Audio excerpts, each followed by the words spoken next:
스가랴 9장까지 읽었습니다. 오늘도 새벽을 깨우신 여러분들에게 하나님의 크고 놀라운 은혜로 채우시기를 원합니다.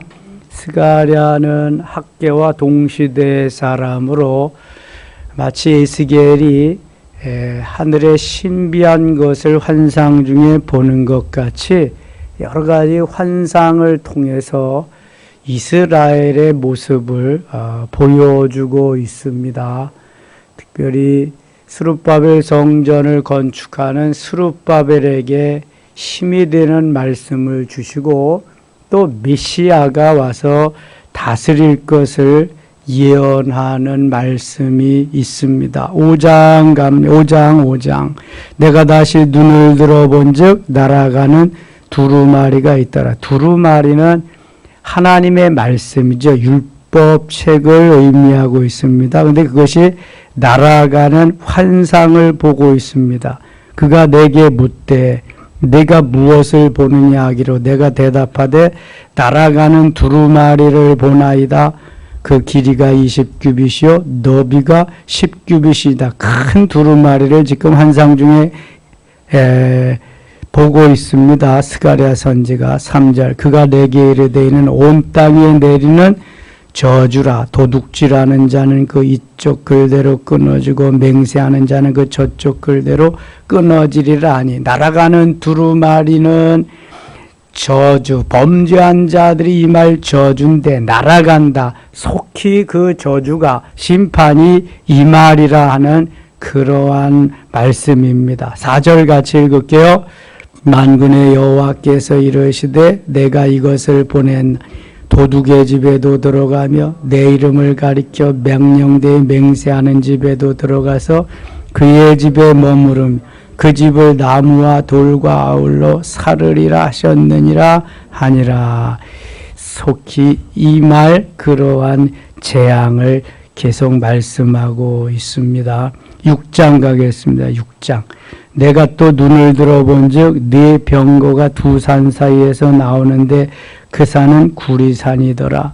첫째 병거는 붉은 말들이, 둘째 병거는 검은 말들이, 셋째 병거는 흰 말들이, 넷째 병거는 아랑지고 건장한 말들이 메었는지라. 마치 요한계시록에 나오는 네 말과 같은 환상을 지금 스가랴가 보고 있습니다. 9절 갑니다. 9절 여호와의 말씀이 내게 임하여 이르시되 사로잡힌 자 가운데 바벨론에서부터 돌아온 헬데와 도비아와 여다야가 스바냐의 아들 요시아의 집에 들어갔나니 너는 이날에 그 집에 들어가서 그들에게서 받되 은과 금을 받아 면류관을 만들어 여호사닥의 아들 대제사장 여호수아의 머리에 씌우고 여호수아는 그 당시의 대제사장입니다. 말하여 이르기를 만군의 여호와께서 이같이 말씀하시되 보라 싹이라 이름하는 사람이 자기 곳에서 돋아나서 여호와의 전을 건축하리라. 그가 여호와의 전을 건축하고 영광도 얻고 그 자리에 앉아서 다스릴 것이요 또 제사장이 자기 자리에 있으리니 이 둘 사이에 평화의 의논이 있으리라 하셨다 하고 이 싹은 메시아 예수 그리스도를 상징하고 있습니다. 그 면류관은 헬람과 도비아와 여다야와 스바의 아들 헨을 기념하기 위하여 여호와의 전 안에 두라 하시니라. 15절 같이 읽을게요. 먼 데 사람들이 와서 여호와의 전을 건축하리니 만군의 여호와께서 나를 너희에게 보내신 줄을 너희가 알리라. 너희가 만일 너희 하나님 여호와의 말씀을 들을진대 이같이 되리라. 7장 가겠습니다. 다리오 왕 제4년 9째 달 곧 기슬레월 4월에 여호와의 말씀이 스가랴에게 임하니라. 그때 베델 사람이 사라셀과 레게멜렉과 그의 부하들을 보내어 여호와께 은혜를 구하고 만군의 여호와의 전에 있는 제사장들과 선지자들에게 물어 이르되 내가 여러 해 동안 행한 대로 5월 중에 울며 근심하리까 하매 만군의 여호와의 말씀이 내게 임하여 이르시되 5절 같이 읽겠습니다. 온 땅의 백성과 제사장들에게 이르라. 너희가 70년 동안 다섯째 달, 일곱째 달에 금식하고 애통하였거니와 그 금식이 나를 위하여 한 것이냐. 70년 동안 바벨론의 포로 생활하고 있는 동안 그들이 때로는 금식을 했다는 거예요. 70년도 다섯째 달과 일곱째 달에 금식하고 애통하였는데 그 금식이 나를 위하여 한 것이냐. 하나님의 영광을 위해서 한 금식이 아니라는 거예요. 6절 너희가 먹고 마실 때 그것은 너희를 위하여 먹고 너희를 위하여 마시는 것이 아니냐. 먹든지 마시든지 하나님의 영광을 위하여 하라고 했는데 다 그들이 자기 자신을 위해서 먹고 자기 자신을 위해서 마시고 자기 자신을 위해서 금식하고 하나님과는 전혀 상관없는 그러한 행위를 하면서 하나님이 하셨다고, 이건 하나님을 위한다는 거라고 말한다는 거죠. 7절 예루살렘과 사면 성읍에 백성이 평안히 거주하며 남방과 평원의 사람이 거주할 때 여호와가 옛 선지자들을 통하여 외친 말씀이 있지 않느냐 하시니라. 여호와의 말씀이 스가랴에게 임하여 이르시되 만군의 여호와가 이같이 말하 이르시기를 너희는 진실한 재판을 행하며 서로 인애와 긍휼을 베풀며 진실한 재판을 행하며, 이 재판은 잘잘못을 제대로 구별해서 판결할 수 있는 지혜가 필요합니다. 억울한 사람이 누명을 쓰고 억울함을 호소하는데도 그것을 들어주지 아니하고 잘못된 판결을 내린다고 한다면 그 사람은 너무너무 억울한 거죠. 죄인이 아닌데 죄인으로 몰려서 죄값을 받는다고 하는 건 너무 억울한 거잖아요. 사실 재판이 판결이 잘못돼서 몇십 년 만에 무죄 선고를 받고 나오는 사람도 있고 그러죠. 그런 사람은 어디다 호소할 데가 없습니다. 인생이 다 망가져 버렸기 때문에. 그래서 재판관은, 특별히 판사들에게는 지혜를 주셔야 돼. 검사야 죄만 뒤집어 놓으면, 죄만 들춰내면 되는 거야. 이런저런 상황 속에서 죄를 범했다. 변호사는 아니다. 변론해 주는 게 변호사인데 그걸 가지고 판사가 결론을 내려야 되잖아요. 그러니까 일반 판사도 있고 또 제일 높이 평가하는 부장 판사도 있고 최후에는 대법원의 판사가 있고 마지막 모든 것을 대법원장이 처리를 하잖아요. 대법원까지 올라가면. 이번에 대법원장으로 그렇게 선임된 이균용 부장판사라는 분이 전에 뭐 이렇게 여러 가지 전력들이 있더라고요. 그리고 주식에서 7천만 원인가를 이렇게 그 수익을 냈는데 신고하지도 않고 세금을 안 냈다는 거예요. 그래서 야, 이 판사들이, 재판을 하는 사람들이 제대로 그걸 하고 해야 이게 힘이 있게, 그 재판에 그 좀 활력이 있고 재판에 능력이 있고 그럴 거 아니냐. 이게 본인이 저렇게 범죄하고 어떻게 판결을 할까?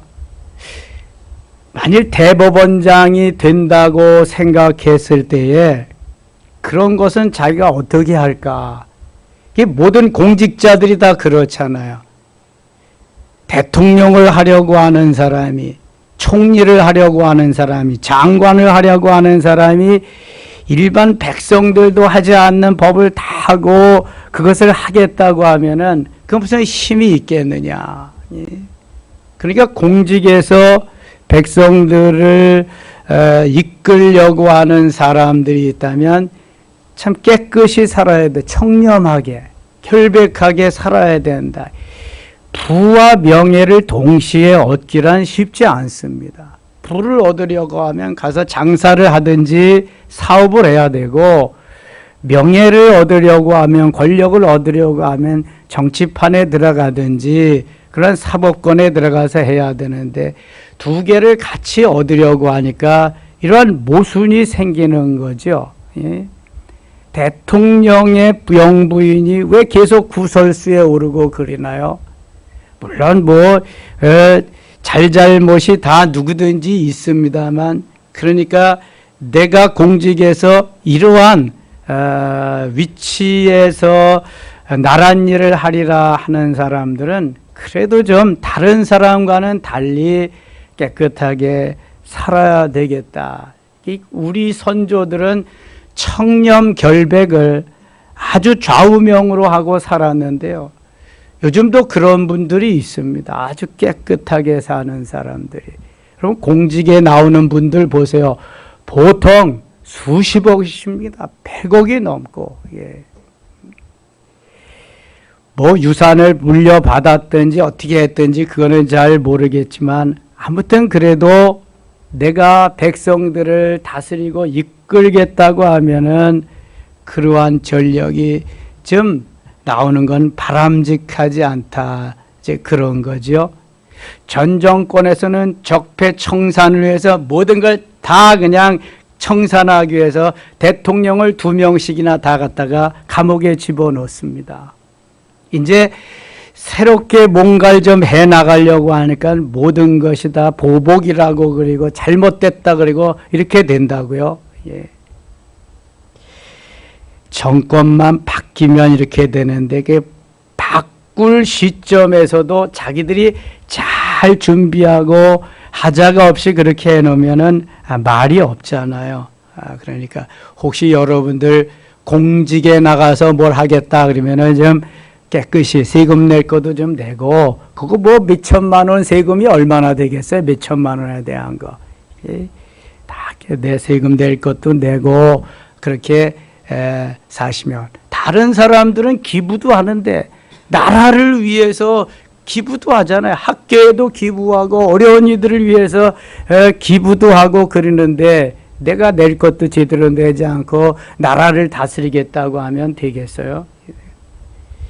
그러니까 하나님께서 이 이스라엘의 유댄 나라의 여러 가지 이러한 것들을 좀 바로 세우는 역할을 하는데 말을 안 듣는 거예요, 백성들이.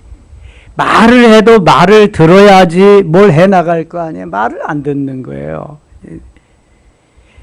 깨끗하게 진실하게 살아야 되는데 그게 안 돼. 다시 9절 보세요. 만군의 여호와가 이같이 말하여 이르기를 너희는 진실한 재판을 행하며 서로 인애의 긍휼을 베풀며. 그 전 정부 때에 뭐 박영순과 박명순과 이 어떤 사람을 특검으로 세웠습니다. 특검으로 세웠더니 자기가 다 해먹었어. 자기도 자기 딸애도 아파트 뭐 이게 받아가지고 하고, 이게 고양이에게 생선 가게를 맡긴 셈이죠. 제대로 검사 역할을 못하니까 특별 검사를 지명해서 세워줬는데 그놈이 또 그걸 다 해먹은 거야, 그거를. 이게 뭐가 되겠습니까, 이게. 예. 아이고, 참. 10절입니다. 과부와 고아와 나그네와 궁핍한 자를 압제하지 말며 서로 해하려고 마음에 도모하지 말라 하였으나, 11절 같이 읽어요. 그들이 듣기를 싫어하여 등을 돌리며 듣지 아니하려고 귀를 막으며. 저는 이러한 구절이 나올 때마다 참 속상해요. 하나님의 말씀인데 하나님을 섬긴다고 하면서 듣기를 싫어한다. 예배 드리려고 주의 전에 나와서 앉아있는데 메시지가 전해지는데 내 마음에 안 든다고 듣기를 싫어한다. 듣기를 거부한다. 그리고 또 와서 왜 그런 말씀 전하냐고 따진다. 이게 도대체가 대먹는 자세인가 한번 보세요. 성경이 예나 지금이나 조금도 다름없어요. 듣기를 싫어하는 거예요. 듣기가 싫어도 들어야지. 들어야 사는 건데 믿음은 들음에서 나며 들음은 뭐로 난다? 하나님의 말씀으로 말미암아. 들어야 돼. 쇠마가 들으라는 거잖아요. 이스라엘아 들으라. 너희 하나님 여호와는 오직 한 분이신 하나님이니 너는 마음을 다하고 성품을 다하고 뜻을 다하여 주 너희 하나님을 사랑하라 말씀하고 있잖아요. 들어야지. 그들이 듣기를 싫어하며 등을 돌리며 듣지 아니하려고 귀를 막으며 그 마음을 금강석 같게 하여 율법과 만군의 여호와가 그의 영으로 이 선지자들을 통하여 전한 말을 듣지 아니하고 큰 진노가 만군의 여호와께로부터 나왔 듣지 아니함으로 나타나는 징계, 심판. 듣지 않으면 멸망한다는 거예요. 하나님의 말씀을 들어야 되는 거예요. 신명기는 축복의 장도 있고 저주의 장도 있습니다. 신명기에 주된 메시지가 뭐예요? 듣고 지켜 행하는 것입니다. 듣고 지켜 행하지 아니하면 아무런 소용이 없어. 말씀을 주신 그러한 목적도 다 없어져 버리고 말아요. 일단 들어야 돼.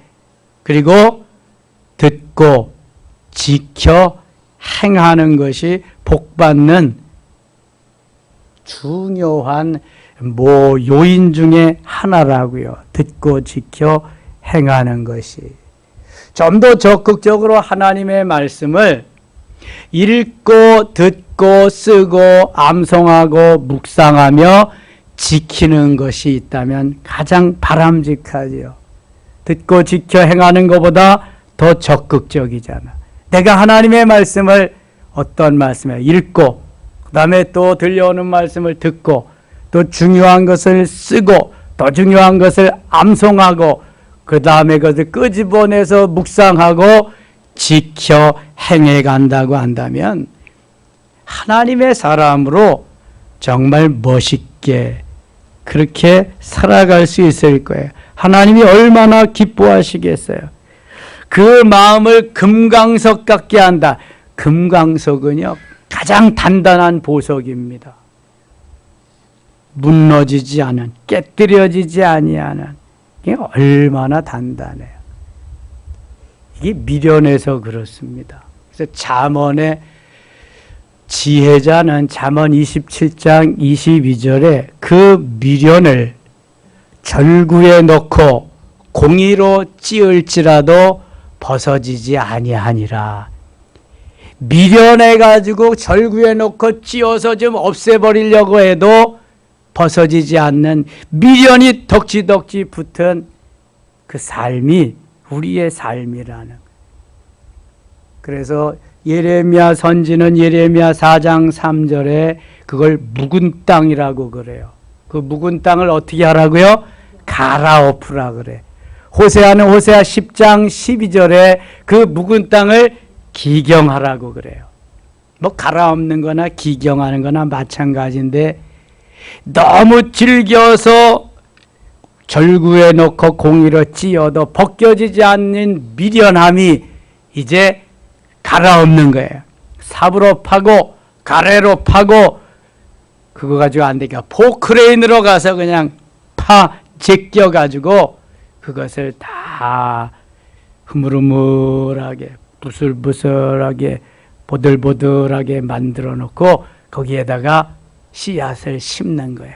그러면 싹이 나고 자라나서 꽃이 피고 열매가 맺어서 30배와 60배와 100배의 결실을 맺는, 이게 마태복음 13장에 나오는 씨 뿌리는 비유예요. 아무데나 뿌려가지고 싹이 나는 게 아니에요.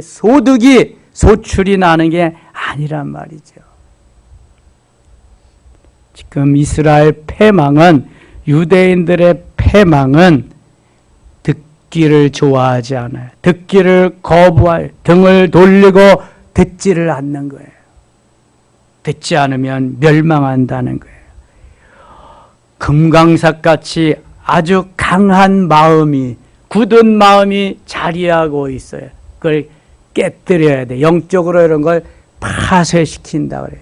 부수어버린다고 그러니 성령 충만하고 은혜 받으면 그것이 성령의 은혜로 파쇄되는, 부수어지는 거예요. 갈아엎어지는 거예요. 기경되는 거예요. 하나님이 받으실 만한 멋있는 심령으로 변화되는 거예요. 우리 어렸을 때는 부흥회가 주로 심령 부흥회 이렇게 포스터가 다 그렇게 했어요. 제가 그 포스터 붙이려고 부흥회만 있으면 저 동네 옆 동네 그냥 뭐 4km 8km에서 교회 게시판에 받고 동네 붙이러 많이 다녔습니다. 여름 성경학교 할 때도 마찬가지고. 지금은 그런 거 볼 수가 없잖아요.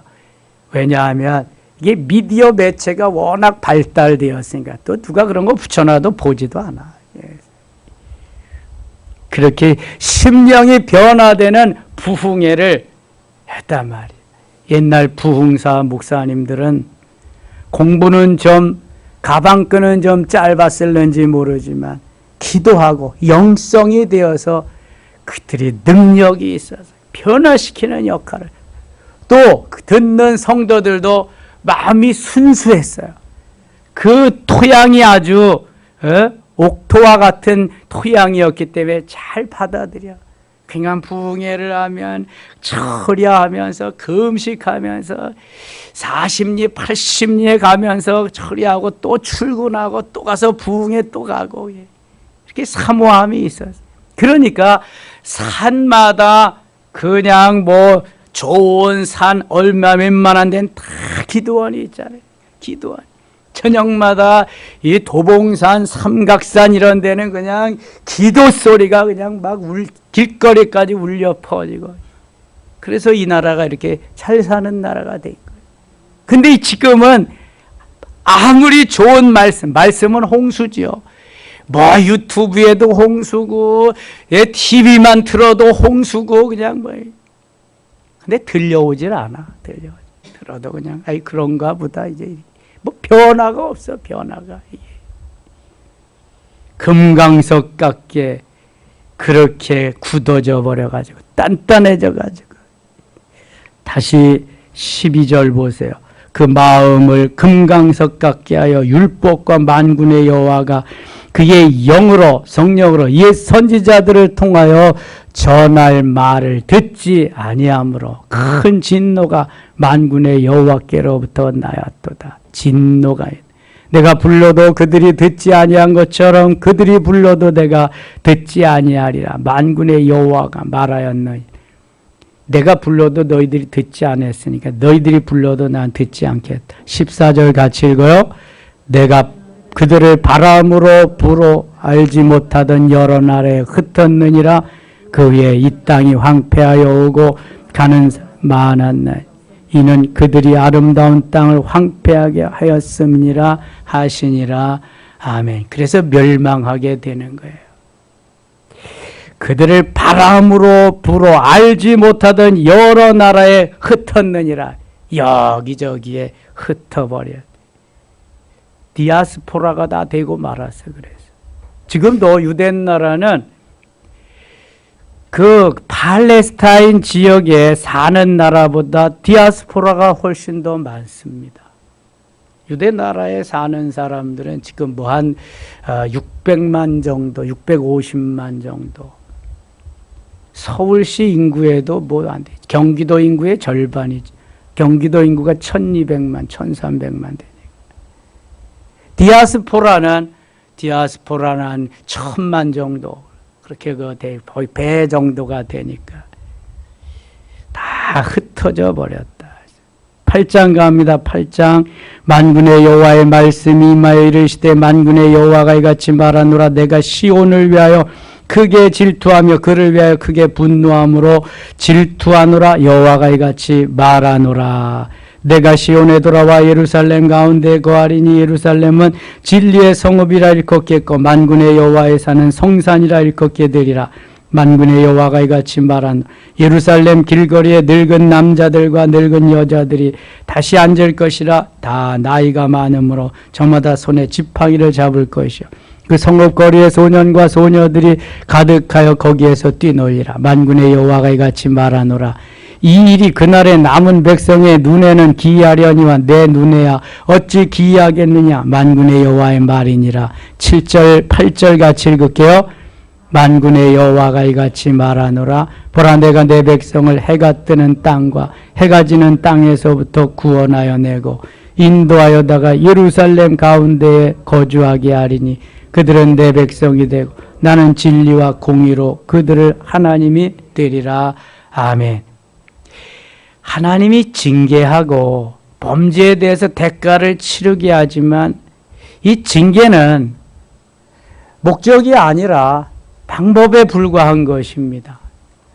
하나님의 징계하시면은 이면에 사랑하심이 있어요. 하나님의 놀라운 은혜가 거기에 있는 건데 그것을 받는 사람은 잘 몰라요. 근데 하나님은 다 벌써 예비하고 계획해 놓고 말씀하시고 징계하시잖아요.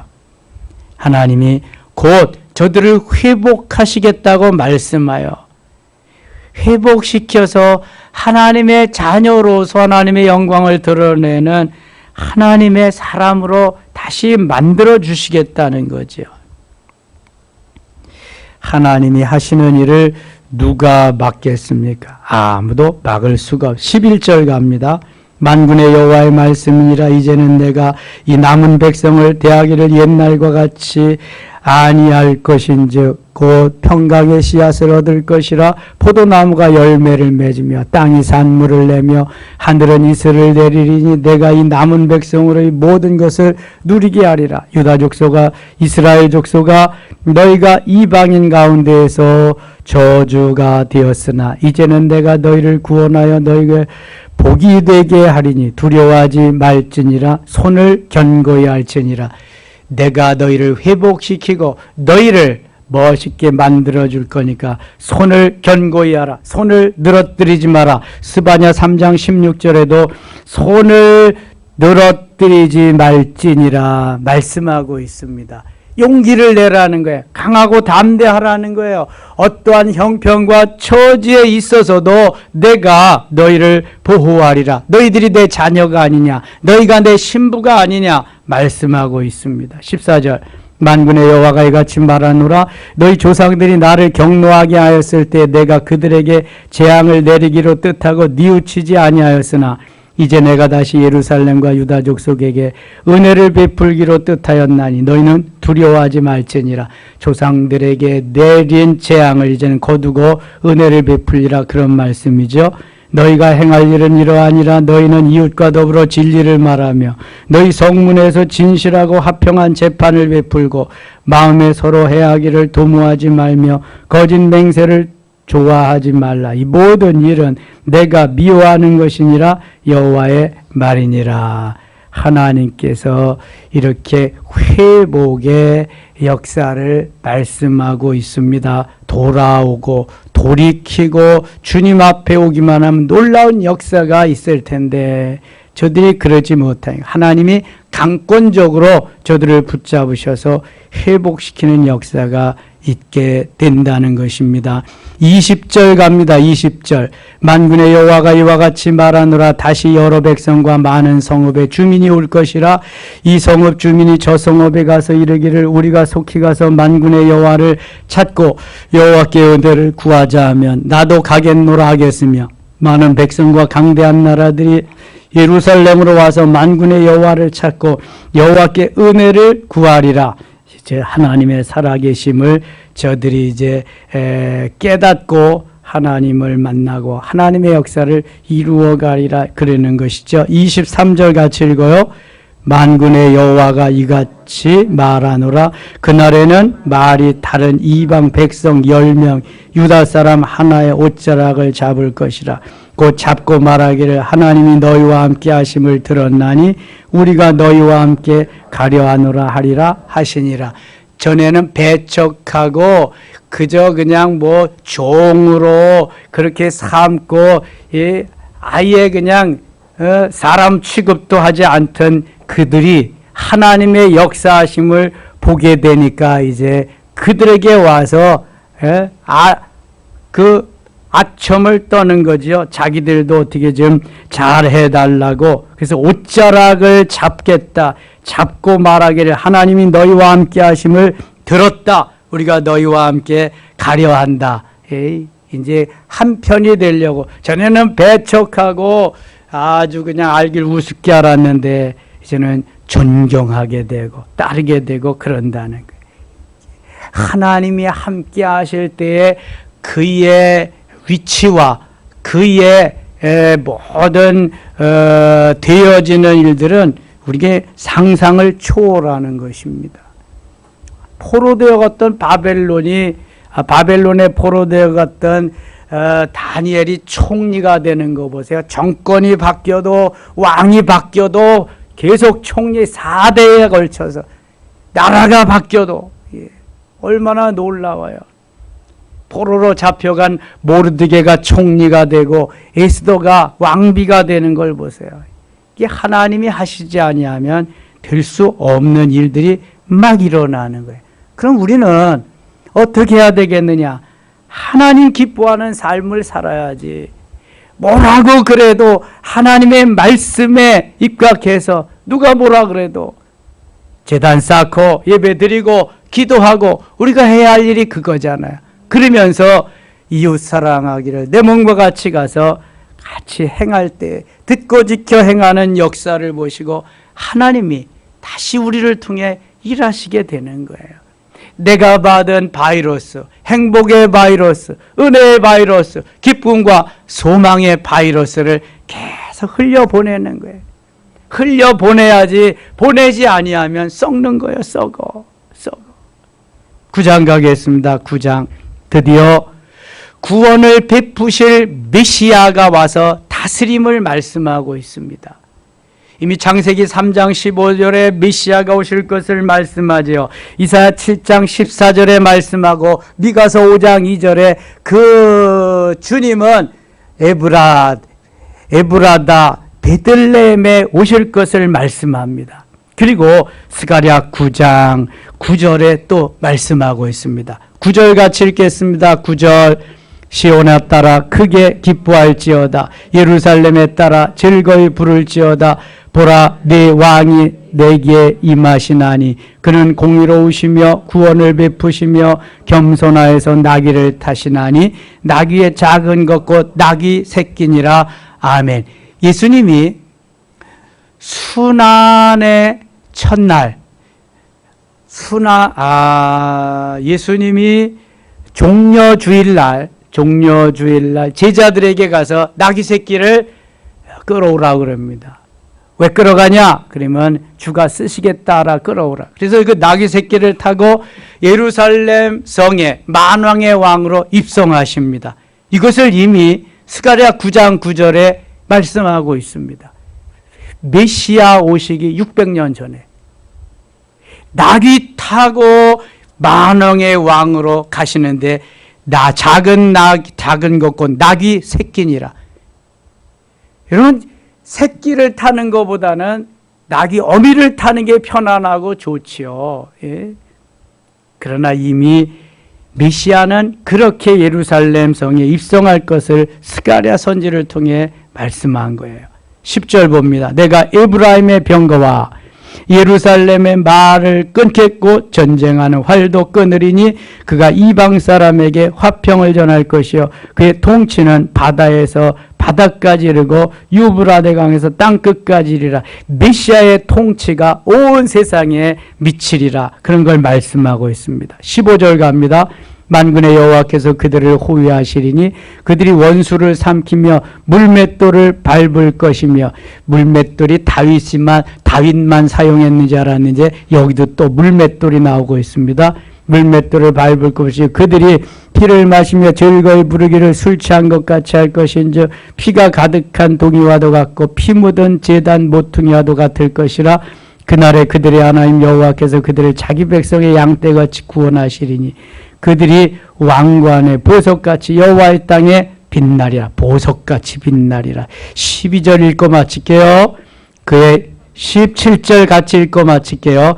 그의 형통함과 그의 아름다움이 어찌 그리 큰지 곡식은 청년을 새 포도주는 처녀를 강건하게 하리라. 아멘. 이제 강건하게 세우고 능력 있게 세우고 권세 있게 세워서 하나님 되시고 하나님의 백성은 하나님의 백성답게 살게 하리라. 그러므로 걱정할 필요가 없어요.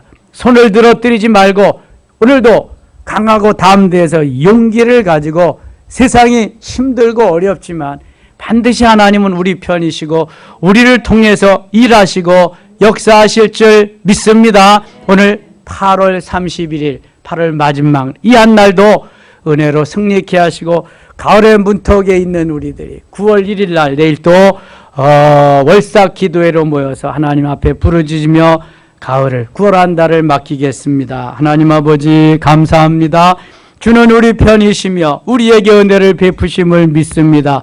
혹시 우리가 잘못했을 때 징계할지라도 징계는 목적이 아니라 방법입니다. 하나님 그걸 통해서 더 굳게 하시고 보석되게 하시며 더 멋지게 만들어 주실 줄 믿습니다. 8월 마지막 날 오늘 이 하루도 승리케 하시고 내일 9월 초하루 반가이 또 맞아서 하나님 앞에 부르짖으며 9월을 출발하기를 원합니다. 성령이여 뜨겁게 역사하여 주시옵소서. 예수님 이름으로 기도드리옵나이다. 아멘.